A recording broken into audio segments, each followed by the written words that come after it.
What is Jordan's Principle? So here in Kahnawake, Jordan's Principle is a Canadian government funded program that helps our community children get access to health, social, and educational needs based on, a wide variety of the needs of these children in Kahnawake. Who is eligible to access funding?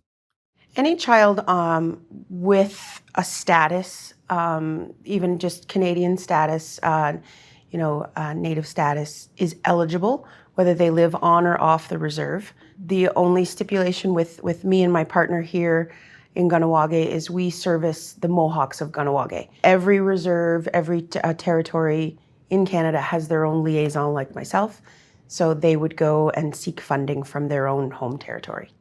If ADHD is suspected in a child, what is the process to apply for funding for an assessment? For sure, I'm sure the parents would be very concerned. And if it does come about that there is a suspected ADHD, they can contact myself or my partner, Gus Montour, and we can help you go through the steps that are needed to apply for the funding for the assessment. The assessment it's essential. It helps us understand the educational needs of the children, the social needs of the children. So what a parent would need to do is definitely have a doctor's referral from their family doctor stating that there is sort of a need for the assessment. There could also be a letter of support from the teacher, the principal, the resource teacher at the school, because an ADHD sort of diagnoses or just suspecting would most likely come from the school, as they spend the most time there, and they would notice the signs of it. So once they have that referral or letter of support for that can be sent in to us, and then they need a quote from a clinic that does the assessment.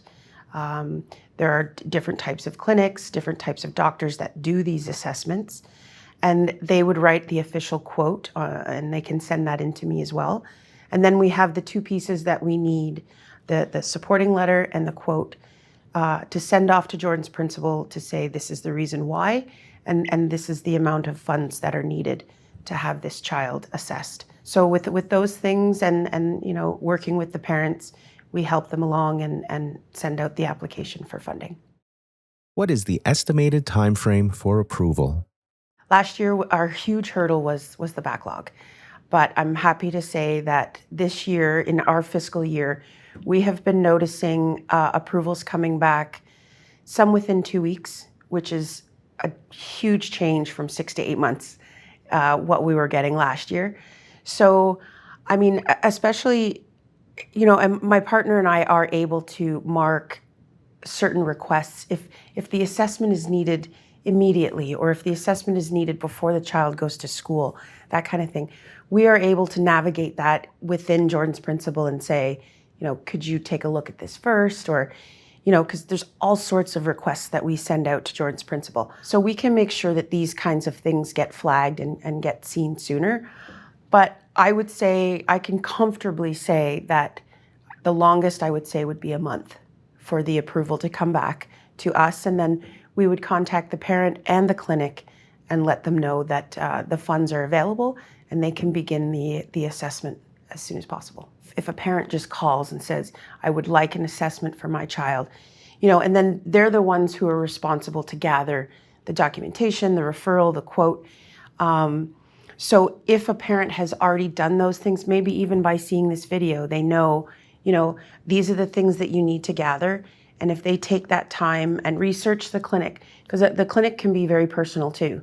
The parents need the time to contact different clinics and see which one fits best.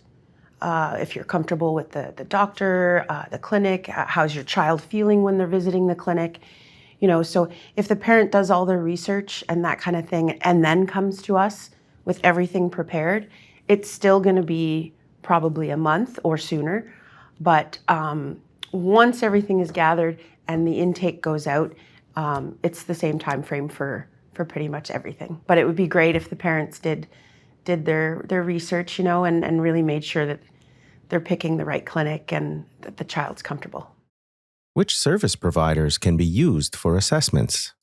We do have a short list, but part of our job is that we can't suggest a clinic just in case there's difficulty with the clinic, or if something doesn't quite fit right. It's not going to come back on us saying, well, you suggested that clinic.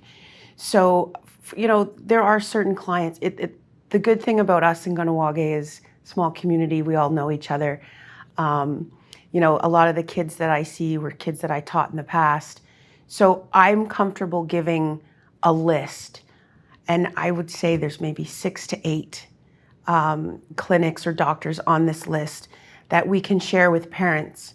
But we will never particularly say, go to this one, or you should use this one, or, just to sort of protect ourselves and to give a fair chance to the clinics. And it also gets the parents involved to say, you need to see where your child's comfortable and pick which one, you think is going to give you the results that you need and provide the service. So we do have a short list. It's not everybody. It's not all inclusive of Montreal and area, but it's a start for some of the parents that we know are very anxious to get their kids assessed.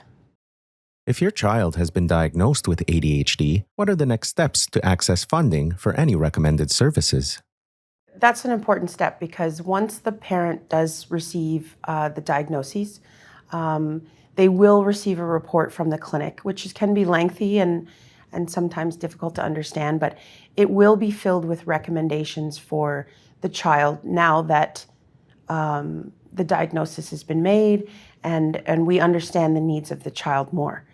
So from my experience, I have seen reports where a child with ADHD diagnosis will need further services, will need occupational therapy, art therapy, maybe just therapy sessions, physiotherapy, and there will be special recommendations for children with these diagnoses. All of these things is something that Jordan's Principle does fund. And again, it would be similar to applying for funding for the assessment as we did on firsthand. So applying for these additional supports for families, again, is to reach out to me, to reach out to my partner, and just knowing that the support is there for them, that, yes, the diagnosis was difficult and is stage 1, but we're here to help throughout the child's, education. This child, up until they're 18, we can help them sort of learn to live with the diagnoses and get them all the supports, the recommended supports that they need. And Jordan's Principle would be happy to fund them throughout the duration of this. Who can I contact if I would like more information about Jordan's Principle? You can definitely reach out to me. I'm sure the community knows I have a partner now. Gus Montour is here as well. So we can be reached by phone or email. Again, small community, I get stopped on the street or in the grocery store, and I'm always happy to help. Always give them as much information as I can. So yeah, reaching out to us has hopefully been made easy.